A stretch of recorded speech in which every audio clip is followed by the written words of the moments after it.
கர்த்தருடைய பரிசுத்த நாமம் மகிமைப்படுவதாக. அருமையான என்னுடைய சாட்சியை கேட்டு கர்த்தரை நீங்கள் விசுவாசிப்பேன் என்று நான் நம்புகிறேன். நான் சென்னையில் பிறந்தவன்.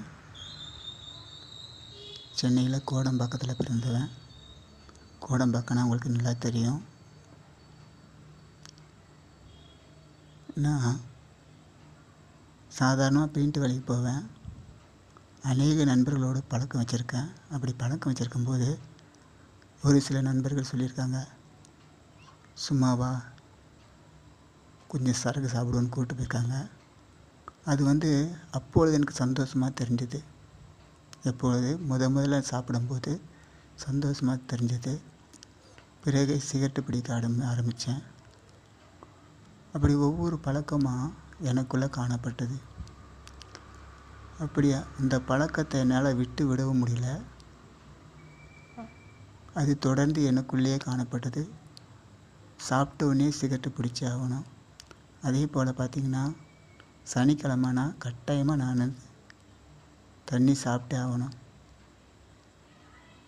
இது நான் ஒரு 12 வருஷமாக இதை தொடர்ந்து செஞ்சேன்.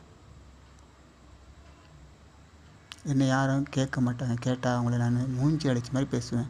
என் காசு நான் செய்கிறேன், உனக்கு என்ன அவன் வேலையை பாரு அப்படின்னு யோசிக்காமல் பேசுவேன். சில பேர் என்னை பார்த்து, ஐயோ இவனா அப்படின்னு ஒதுங்கி போனவங்க இருக்கிறாங்க. பான் பராக் போட்டு துப்புவேன். தண்ணி ஃபுல்லாக சாப்பிட்டு வீட்லேயே வாந்தி அடிப்பேன். எங்கள் அம்மா, என் தங்கச்சி என் வாந்தியை அள்ளி போடுவாங்க. எங்கள் அம்மா ஒவ்வொரு நாளும் அழுது ஜெயிப்பாங்க, என் பையன் மனம் திரும்ப மாட்டானா, ஐயோ இப்படி இருக்கானேன்ட்டு. ஏதோ என் மேலே கர்த்தர் இரக்கம் வச்சு என்னை ரட்சித்தார். திடீர்னு ஒரு நாளைக்கு சர்ச்சுக்கு போனேன். அங்கே நடந்த பாடல்கள், வேத வசனம், ஜெபம் இதெல்லாம் எனக்கு ரொம்ப பிடிச்சது. என் மனசுக்கு கொஞ்சம் ஆறுதலாக இருந்தது. தொடர்ந்து போக ஆரம்பித்தேன். கொஞ்சம் கொஞ்சமாக குடிப்பழக்கத்தை விட்டேன், புகைப்பிடிக்கத்தை விட்டேன். இப்போ முழுமையாக விட்டு ஆண்டவருடைய வேத வசனத்தை வாசிப்பேன், ஜெபிப்பேன்.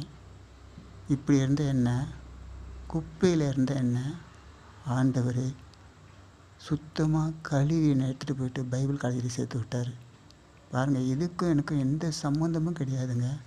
பைபிள் காலேஜ் படிக்கிறதுனா அங்கே சில நிபந்தனை இருக்குது. ஆனால் என்னை எடுத்துகிட்டு போய் அங்கே விட்டார். அப்படி எடுக்கும்பொழுது நான் வேத வசனத்தை கொஞ்சம் கொஞ்சமாக அறிஞ்சு கொண்டேன். அங்கே பைபிள் நாலேஜ் நல்லா கிடைச்சிது. அப்படி இருக்கும் பொழுது